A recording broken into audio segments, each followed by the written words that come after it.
Hello everyone, welcome to video 1.2 or the second video that belongs to chapter 1. And in this video we're going to talk about how to practice with the loops. And the way to practice with the loops is the way you practice with every loops set in this book. So I will explain it in detail in this video, but I don't have to do it then in video 2.2. So if you go to page 5, you will see a chapter or a paragraph called set exercise, and then you will find some tab. And the tab is basically all the loops that we talked about in 1.1 in a certain order. And the order is loop 1, connector 1, loop 2, connector 2, or loop 3 in this case. And we're going to take that set and we're going to do some exercises with it. But before we do it, I think it's important to understand what the loops are, how they came about, and why they are in the book. So the loops is my version, so to say, of a skill system, right? When I started learning guitar, I looked up many videos about, okay, what should I do first? And all the videos, or a lot of video instructors said you should learn a major scale. Why? So you unlock the guitar neck in a certain key, like the entire guitar neck, you will be able to play in B flat, like it doesn't matter where your hand is. It seemed like a very worthwhile goal, so I started learning that skill system, and the system that I found that seemed the easiest would be the one that has 5 positions. I think they're tied to the caged system, but the way I looked at it is, okay, you either start with your second finger on the root of that scale, or your fourth finger on the low E string, the A string, or D string. So let's say you're in the key of C, you would start like this, right? Or you would do that with your fourth finger.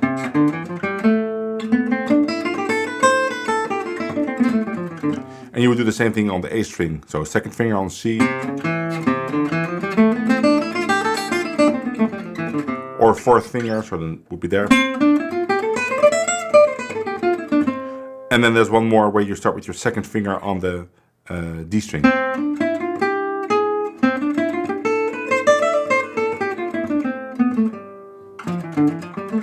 So I spent some time doing that. It's a long time ago. You see me struggling with it. But then I discovered, this is not very helpful. I mean, it's helpful in some sense, but I didn't like the results, because the results were that I would be able to play those major scales all over the neck. But if I would be improvising on a solo, I would be playing scales. That's not something that would amount to a good solo. So I decided to start making my own skill system, but it's not really skills. So what I changed, I kept the goal, like, okay, being able to play in a certain key over the entire guitar neck. I kept the system. I didn't keep the system, but I kept the idea of having a system. But I changed the outcome, the result, because I wanted the result to be that it would all sound great in a real life situation, in a real solo situation. So I started looking at my transcription that I made of Stochelo or Birelli or Django or Adrien Mognard or Gonzalo Bergara or many other players, and transcribing more and collecting those major phrases that they played that sounded great. And I started organizing them in my, what I call now the Van Hemert position system, right? Which is the positions per chord type, which I talked about in video 1.1. So go check it out if you need a reminder. But very quickly, in the key of G, this would be first position because it's around the root or the 1 of the G chord. This would be third position. It's the third, and this is the fifth position. So there's 3 positions per chord. Much easier to oversee than 5 positions. And also it's just tied to one string, low E string. And then I started organizing all those licks in long, what I now call loops, which means it goes like a scale, it goes up and then loops back onto itself, mostly. Sometimes the starting and ending note is not the same, but more or less. So basically like a scale, because it goes up and down, but all the lines in there, all the note orders in there are great lines, great licks. And I started making many of those loops, like loops that were only based on phrases by Django or only based on phrases by Stochelo. And I made some videos about that on my YouTube channel. Those are some of the most watched videos on my channel. And I decided to put them in this book. And what I did do is I looked at all my loops and I just made new loops, fresh loops for this book, consisting of some of the greatest phrases I found in the other loops that I already had. So that's what you have here. So that's the history of the loops. That's why they're in the book. Now, if you want to start working with the loops in the way that I propose, because that's maybe the most important part about it, is how do you practice them in such a way that they become part of your system, that they become part of your musical ear, your improvisation ear. You need to learn them by heart in a specific order. And like the order I already said, like loop 1, connector 1, loop 2, loop 3, right? And you learn them in order and by heart by doing the metronome system in chapter 1.1. So then you would get this, right? So the first loop by heart, right? You can't read, because if you have to read, you cannot do the exercise. So loop 1.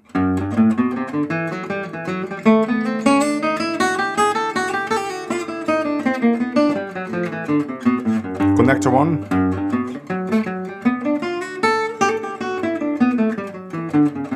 Loop 2.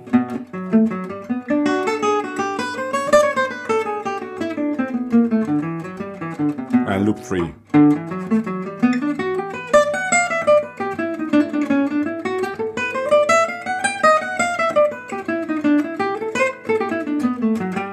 And this is what is in the book called the set exercise. It's exactly this order of the loops. The next step would be to rename them, because you don't want to be calling them loop 1 or loop 3, because in the next chapter, again, it will be loop 1, loop 3, so it will get confusing.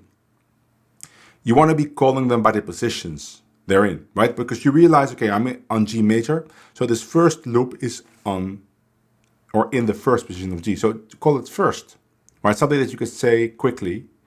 But the full name would be first position of G, but you have to have a word that you can say quickly during the exercise. So I'm just gonna call it first, and you get the. Then you get the connector. It's still connector, but you could say connector first or something, because it's a connector that starts in the first position. Then we get third, because the next loop is on the third. And then we get fifth, because this last phrase starts on the fifth. So that is those are the names that you're going to use while doing the exercise. Ideally, you can do this in every key, which is not the most difficult thing ever. I mean, the things will stay the same, but there's some things you have to take into account. For example, if you would play this in, let's say, in F, right? So then you get first, right? F is here, so first.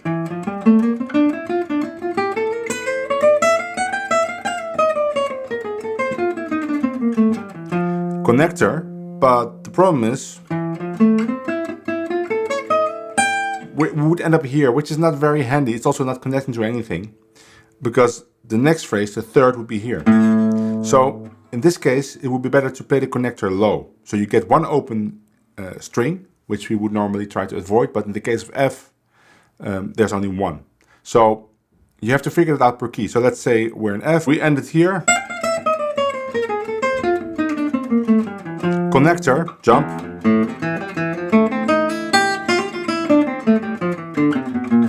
Third.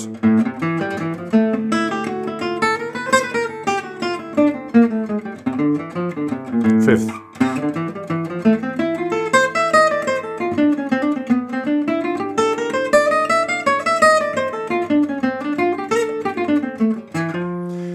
Now, if we, for example, we go to E flat, it's even weirder. So first, E flat is there, right? So E flat would be E flat, G, B flat.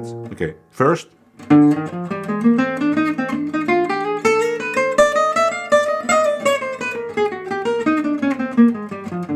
Connector. But now we would end up here again, but the third position of E flat would be there. So we cannot start this connector low, because we start with D, E flat. There's no D, E flat. So in this case, it would be best to jump in the middle of the connector, like this.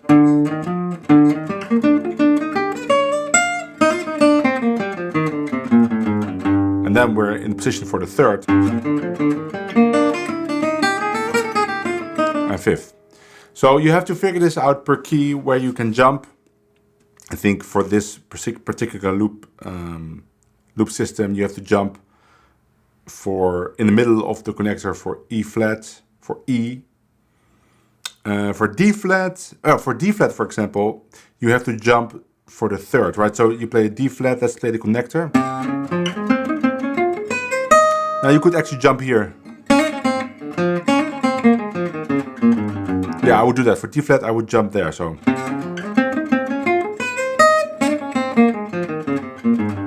And then you are in position for the third.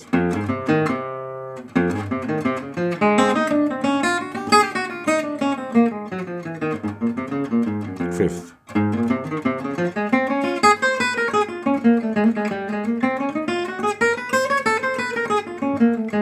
So now you go to the backing track, which is called Major Chords in All Keys. You can access the backing tracks through the QR code in the beginning of the book. And you will see a video with some chapters. And there are 12 chapters, and the chapters have a name of the chord. So you can start the backing track in any key that you want, and then it will loop. So you get, let's say we start in the beginning, it's D, and you will hear 24 bars of D. Why 24 bars? Because the set exercise is 24 bars. Specifically, you will hear 22 bars of D, then you will hear a break on bar 23. So you hear for 22 bars, and then on bar 23 you hear some muted chords, and then you hear a D7 to go to the next key, would be G. Same thing, 22 bars of G, break on the first beat of bar 23, 4 muted strokes, G7 to go to C. So let's listen to it once for one key so you know what we're talking about. So I'm going to start in the beginning of the track, which starts in the key of D. 1, 2, 3, 4,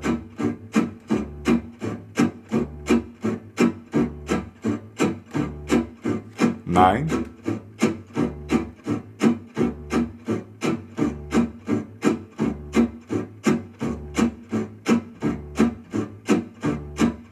17,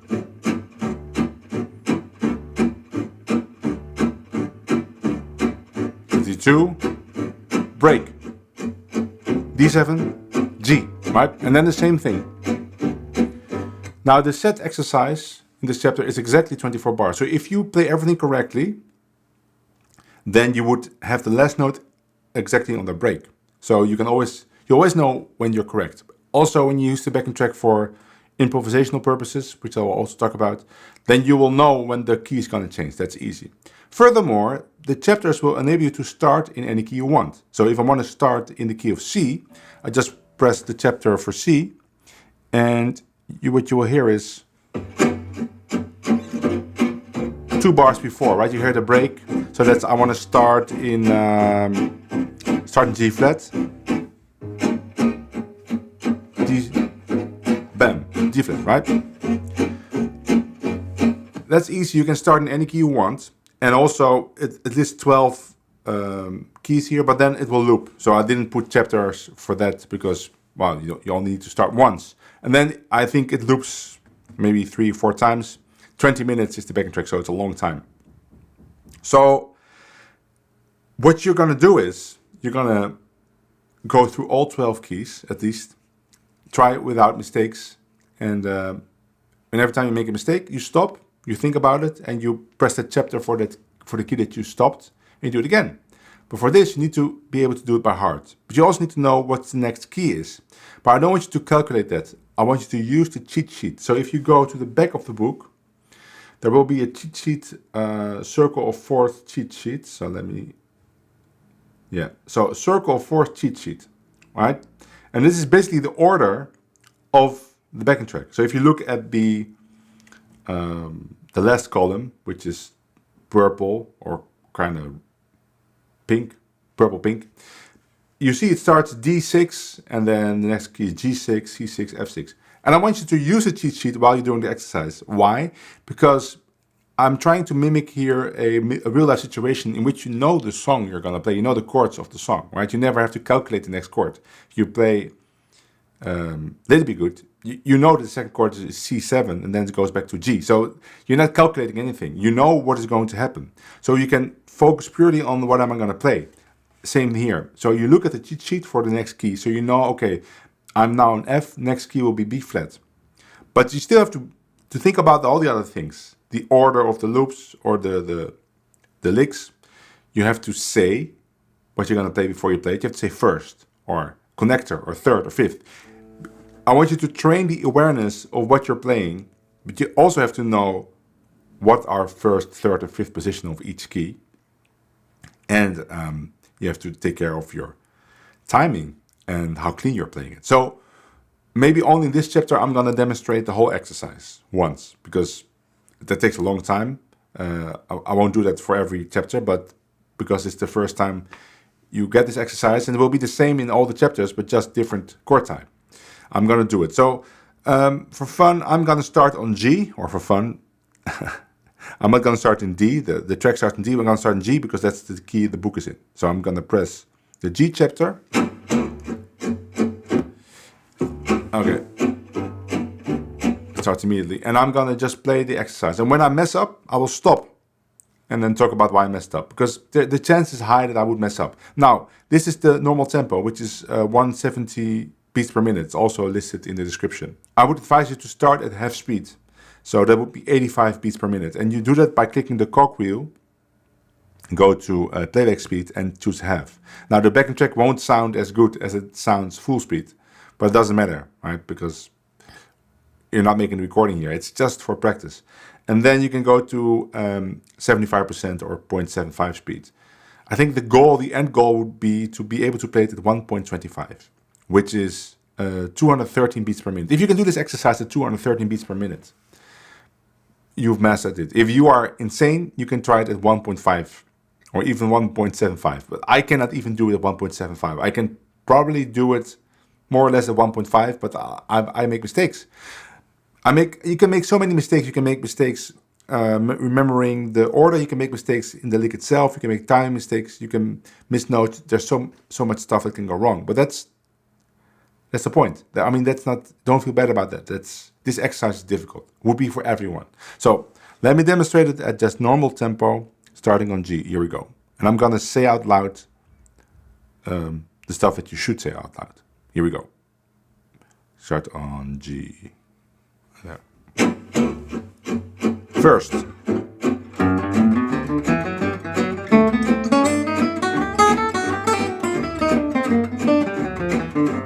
Connector.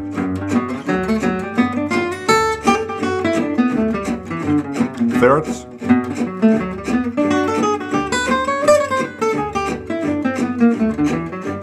Fifth.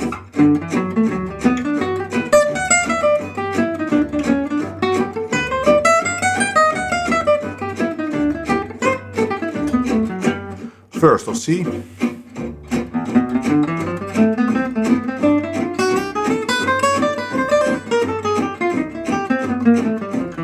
Connector.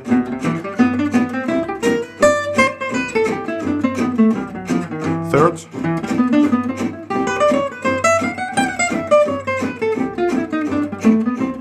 Fifth.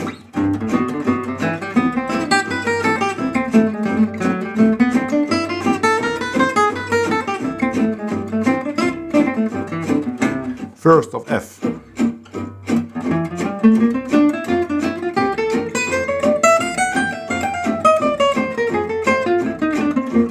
Connector.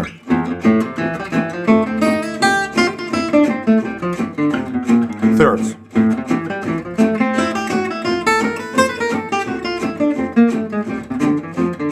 Fifth.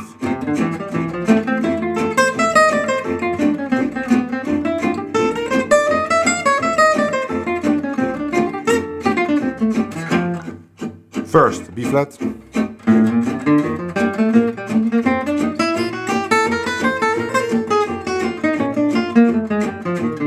Connector.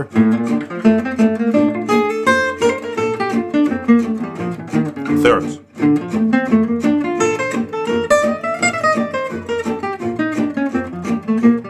Fifth.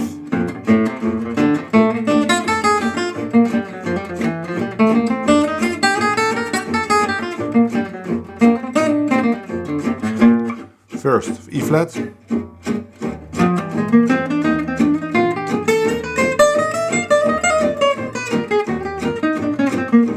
Connector.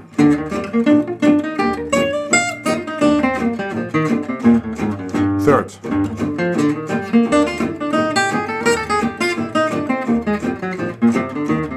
Fifth.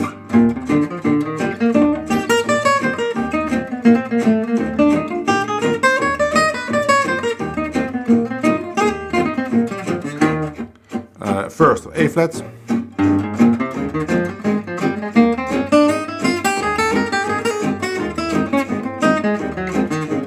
Connector.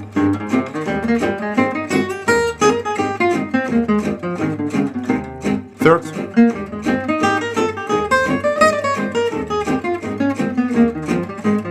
Fifth.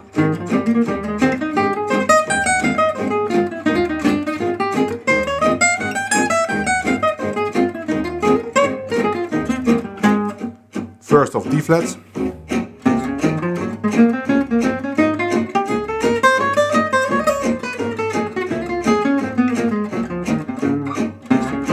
No connector. Okay. So I kind of messed up there, right? Oh, I kind of messed up there. I set connector too late. I jumped too late. So let's do D flat again. So I'm gonna go to the chapters for D flat, and let's do it again. D flat first.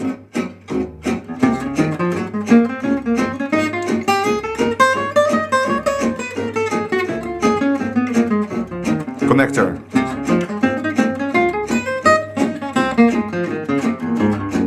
Third.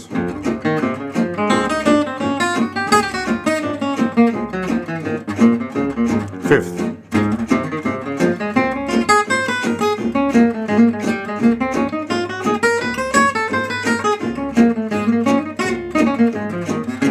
First, G flat.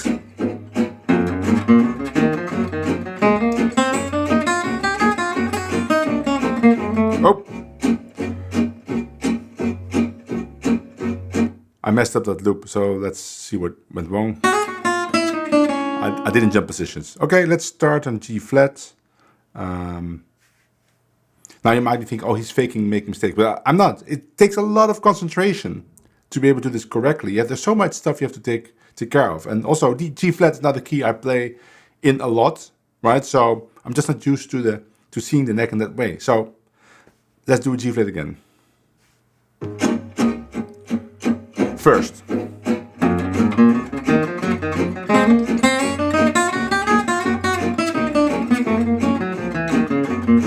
Connector.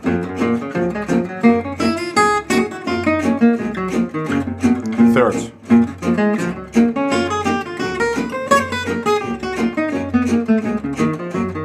Fifth.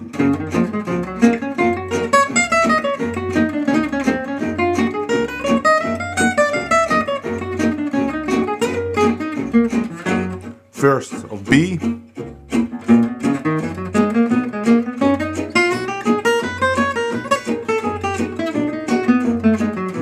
Connector.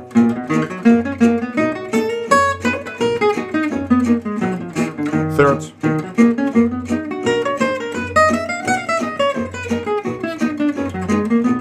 Fifth.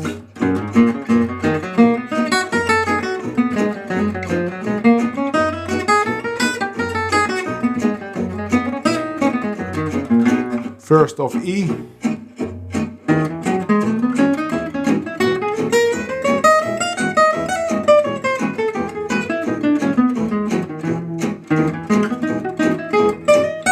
Connector.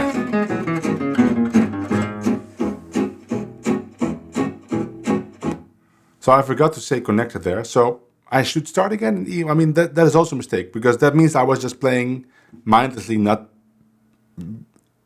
being aware of what I was doing. I mean, I could have been, but the exercise is to be saying it out loud, to be verbalizing it. So let's start at E again. Also, my camera shut off, so it was good that I had to stop. So let's start at E. First.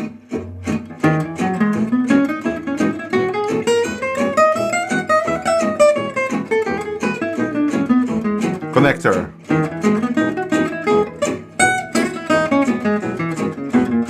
Third.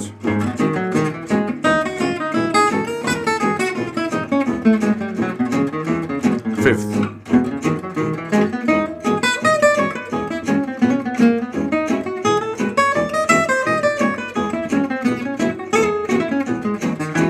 first of A,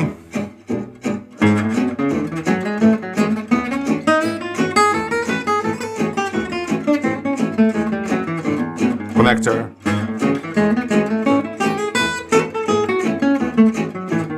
third,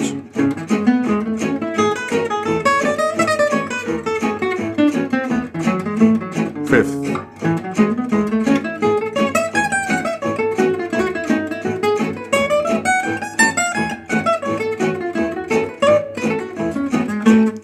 first of D,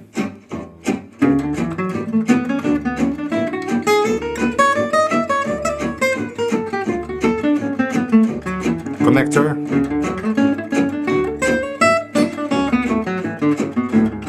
third,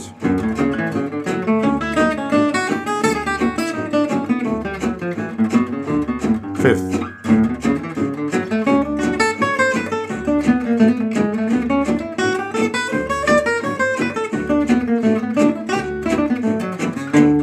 and then we're gonna go to G again. Right. So now I made a loop of 12 keys, and then the trick continues, so you can do it a couple of times. Maybe you noticed that I wasn't really looking at my cheat sheet, but I also had, of course, the backing track, and I could see the keys. But I also know the circle of fours that well that I don't have to cheat. But I would encourage you to actually look at it, because it's not the point for you to calculate and spend any brain activity on that.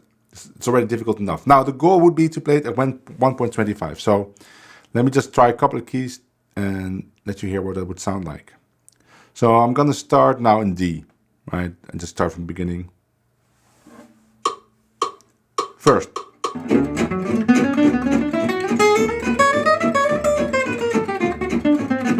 Connector. Third.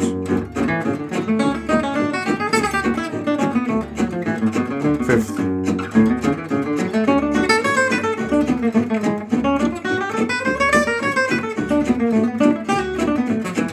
First of G,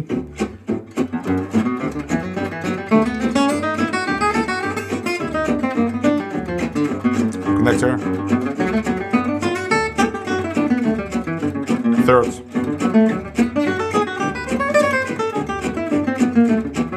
fifth,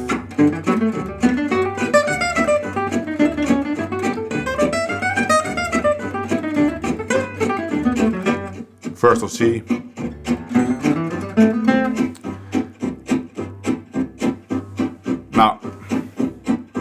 Now, if you're really crazy, you can try it at 1.5. Let's just do a couple of keys in 1.5 just to see what happens.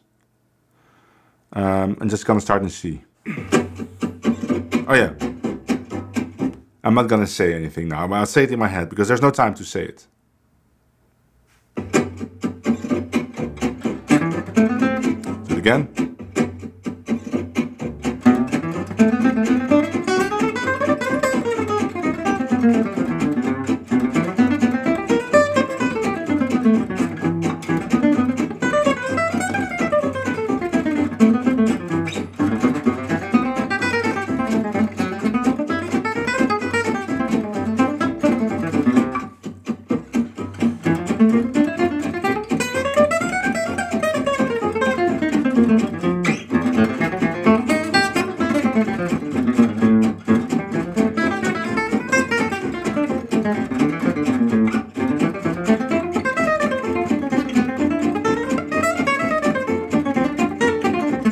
B flat.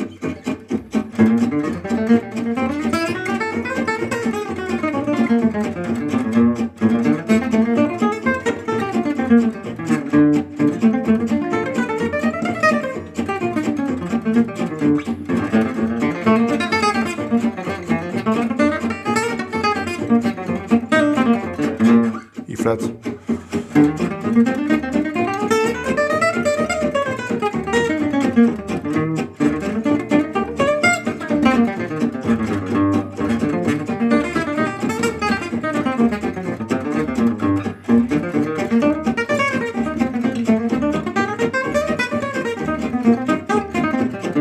And to to A flat.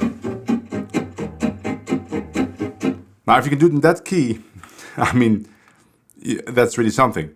But the only reason I can do it, even though I make some like sloppy mistakes, but the only reason I can do it is because I know these licks very well, I know the order very well, and I know the positions of every key very, very well, because I've used this system for so long, right? If you say to me, 5th position of G flat, I immediately know it's there, right? So I don't have to think about that. But if you're new to this, it's gonna be difficult. You have to first memorize all those positions. So take it slow. I mean, go to a quarter speed if you have to. I mean, the backing track will sound awful, but if that's what it takes, that's what it takes. Another thing you can do with the backing track is, after you've done this exercise for a while, and like I said in the introduction, it's not a point to be a master of this chapter before you go on, because in the end, improvisation is not about being able to play on one chord. It's about be able to play on a tune, right? So if you get tired of the major sound, go to the next chapter, go to the 3rd chapter, and then go to do some 2-5-1 phrases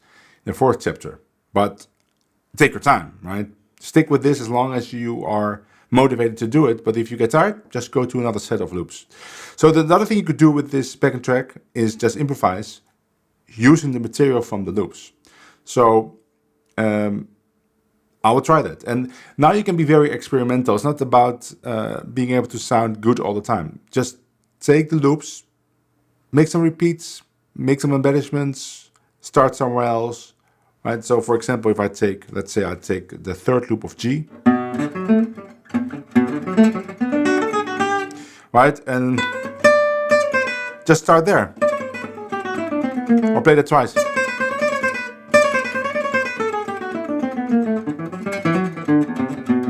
Right, make some repeats, change some rhythms.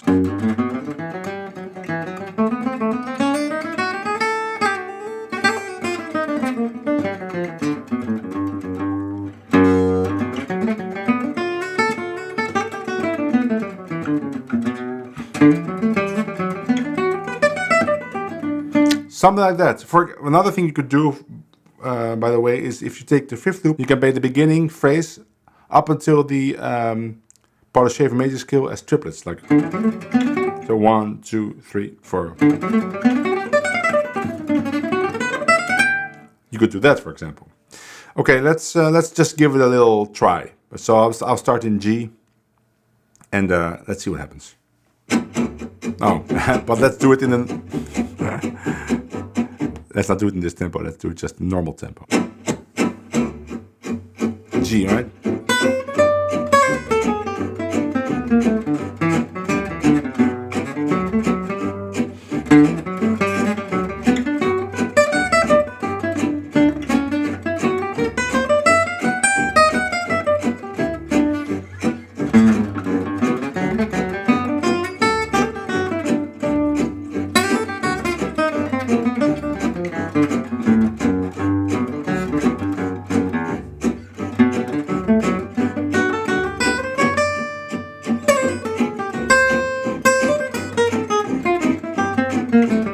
Now I'm in C.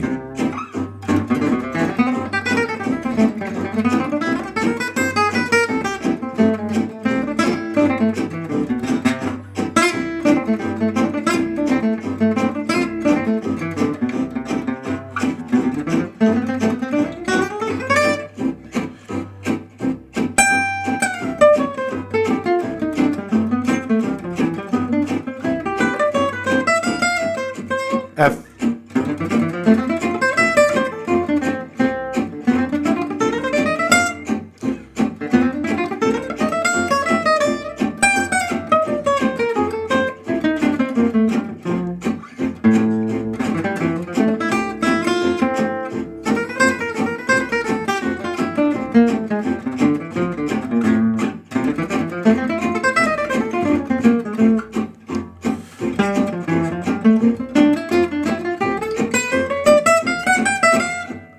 Use that.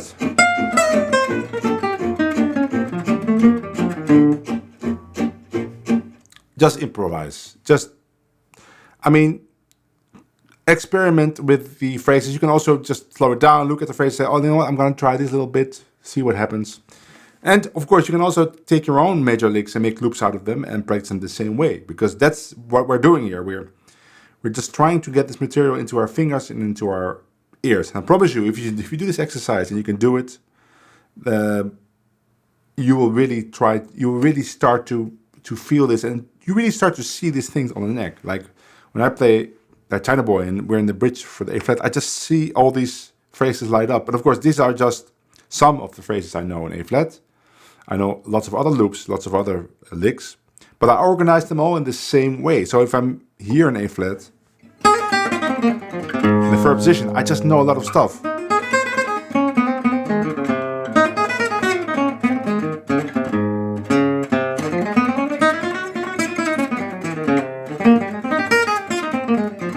Right, these are all part of loops or licks that I know in this position. Same for the third position, same for fifth position.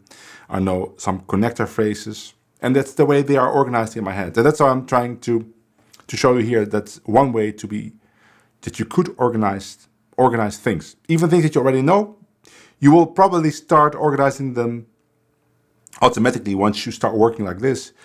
Other phrases that you will know, you will start seeing them in this same way. That is it for this video 1.2, and I hope you enjoy the exercises. I enjoy this a lot. If you have questions for me, join the Discord like I wrote in the book, but also like I talked about in 1.1. And you can ask me questions. Maybe you can make some video where you do this exercise. Let's see what happens. And after that, you can move on to chapter 2 and to video 2.1.